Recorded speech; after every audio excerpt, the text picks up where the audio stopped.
Yazid ने ये ऐलान करवाया कि इमाम हुसैन से मदीने में बैत ली जाए। इमाम हुसैन नवासाए रसूल, कैसे हो सकता था कि एक शराबी, जानी, बेदीन इंसान की बैत करके अपने नाना के दीन से मुनहरिफ हो जाती। वो वक्त के इमाम थे, दीन के मुहाफिज थे।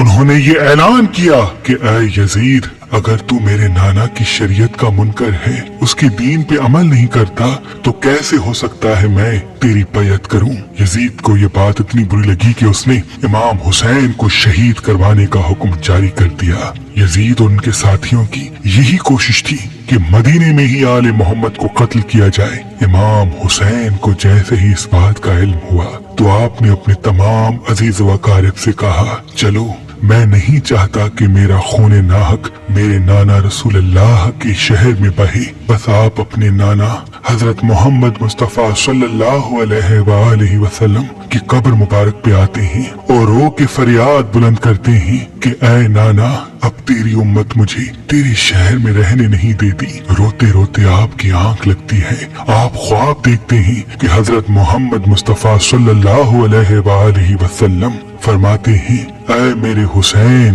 तू जहाँ जहाँ जाएगा तेरा नाना भी तेरे साथ होगा। ऐ हुसैन, तेरी कुर्बानी के बगैर अल्लाह का दीन बच नहीं सकता।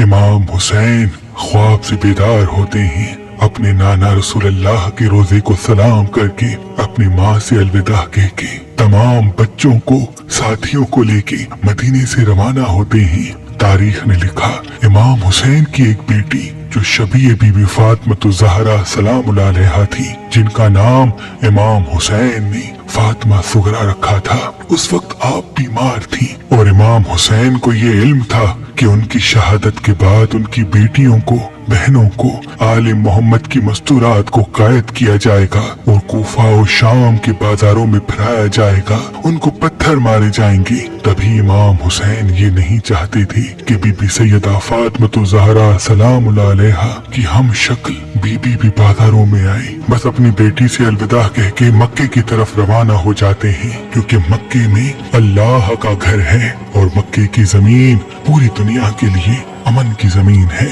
इमाम हुसैन मक्के में कुछ माह गुजारते हैं। यजीद को ये इल्म हुआ कि इमाम हुसैन मदीने से मक्का आ गए हैं, तो वो खुशी से ये कहता है कि ये तो और अच्छा हो गया कि हम इमाम हुसैन को काबतुल्लाह के तवाफ के दौरान ही कत्ल करेंगे। इससे एक तो काबतुल्लाह की इज्जत भी खत्म हो जाएगी, नौजुबिल्लाह, और इमाम हुसैन भी शहीद हो जाएंगे। और इतने में मौला हुसैन के चाहने वाले जो कूफे में मुकीम थे, वो बार बार खत लिखते रहे कि ऐ नवासाए रसूल, अब कूफा रहने के काबिल नहीं रहा। यजीद के साथी सिपाही हम पे बार बार जुल्म करते हैं, आप जल्द कूफा आ जाएं। उन खतों में से कुछ खत ऐसे थे जिनमें ये तहरीर था कि ऐ हुसैन, अगर तुम आज हमारी नुसरत के लिए नहीं आए तो हम रोज़े महशर आपके नाना से आपकी शिकायत करेंगे कि दीन मिट रहा था और आपका बेटा खामोश था। बस इमाम हुसैन ने अपने सफीर मुस्लिम बिन अकील को कूफे की तरफ रवाना किया और ये फरमाया कि ऐ मुस्लिम, जा कूफे वालों के हालात मालूम कर और उसके बाद मुझे खत लिखना, फिर हम भी जल्द वहीं आ जाएंगे। मुस्लिम बिन अकील कूफे पहुंचते हैं और देखते हैं कि हजारों की तादाद में मौला हुसैन के चाहने वाले इमाम हुसैन के मुंतजर हैं। आपने जब लोगों की मोहब्बत देखी तो एक खत इमाम हुसैन की तरफ मक्के रवाना कर दिया और उस खत में ये तहरीर था कि ऐ नवासाए रसूल, जल्द आप कूफे आ जाएं ताकि ये सारे लोग जो यजीद के जुल्म की वजह से परेशान हैं आपकी बैत कर सकें। बस जैसे ही खत इमाम हुसैन को मिलता है तो इमाम हुसैन को पहले से ही मालूम था कि मक्के में उनको शहीद करने की तैयारियां चल रही हैं। इमाम हुसैन ने ये चाहा कि उनके खून से अल्लाह की जमीन रंगीन ना हो और वो जो मानने वाले बार बार इमाम हुसैन से मदद तलब कर रहे हैं उनकी भी हाजत पूरी हो।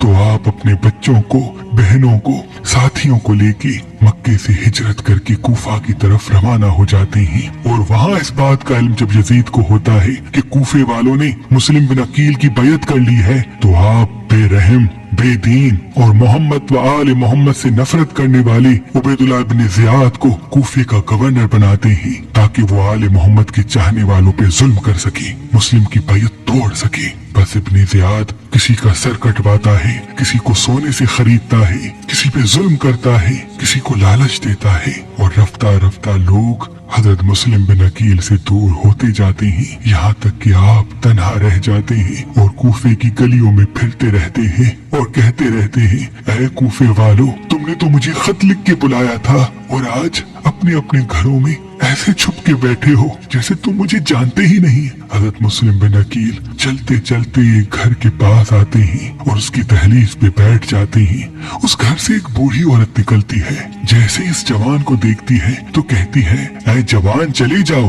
क्या तुझे मालूम नहीं कि गवर्नर का हुक्म है कि कोई भी अपने घर से बाहर न निकले वरना उसका सर कलम किया जाएगा। मुस्लिम बिन अकील फरमाते हैं, मेरा तो वतन मदीना है, मेरा यहाँ कोई घर नहीं। वो पूछती है, तुम कौन हो? हजरत मुस्लिम फरमाते हैं, मैं इमाम हुसैन का सफीर मुस्लिम बिन अकील हूँ। वो बूढ़ी औरत फौरन उसको अपने घर ले आती है, खाना खिलाती है, पानी पिलाती है और कहती है कि ऐ जवान, आज की रात यहाँ गुजार ले, कल सुबह को कहीं दूर चले जाना। इस बात का इल्म उस बूढ़ी औरत के बेटे को होता है कि इब्न ज़ियाद ने मुस्लिम के सर पे तो बड़ा इनाम रखा है। जैसे ही मैं इब्न ज़ियाद को ये खबर सुनाऊंगा तो उसके बदले मुझे बड़ा इनाम मिलेगा। बस इब्न ज़ियाद को मुस्लिम बिन अकील के बारे में बताता है और हजारों सिपाही मुस्लिम बिन अकील को गिरफ्तार करने उस घर आ पहुँचते हैं। हजरत मुस्लिम शेर की तरह तमाम सिपाहियों से लड़ते हैं। जब मौला अली के इस भतीजे का कोई मुकाबला नहीं कर पाता तो वो खड्डा खोदते हैं और मकर से हजरत मुस्लिम बिन अकील को उस खड्डे में गिरा देते हैं।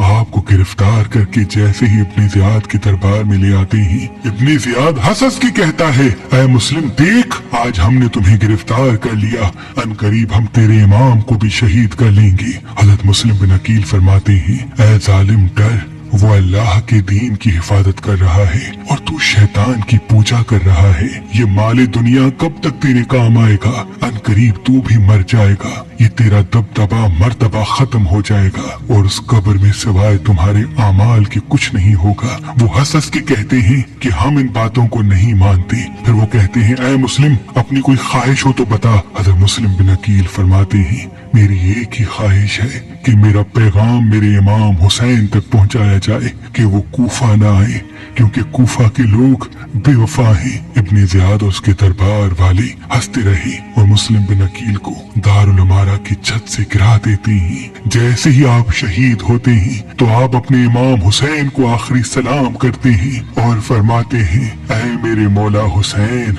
अपने गुलाम का ये आखिरी सलाम कबूल हो।